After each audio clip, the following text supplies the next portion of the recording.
ও, তো আঙ্কেলের কি অবস্থা? তোদের দোকানে তো অনেক দিন ধরে যাই নাই। তো তোর পড়াশোনা কেমন চলে? আব্বুর অবস্থাও ভালো আছে, পড়াশোনা ভালো চলতেছে। আব্বু আপনাদের কথা অনেক বলে, সময় পাইলে দোকানে চা খাইতে আসেন। চা তো খাবো, আর তুই বলছস আমি কি না করতে পারি? চল একসাথে যাই।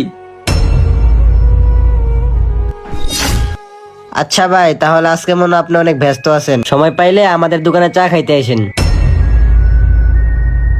আচ্ছা ঠিক আছে ভাই, তুই আজকে যা, অন্য একদিন তোর দোকানে আমি চা খাইতে যাবনি। যা।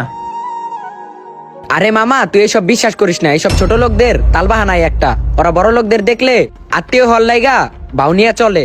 আরে মামা, রাব্বি তো ঠিকই কইছে। এমন এক গরিব পোলার লগে কোলাকুলি করলি তোর মান সম্মান আছে না একটা? সাগর, তুই কিন্তু কিছুই জানোস না।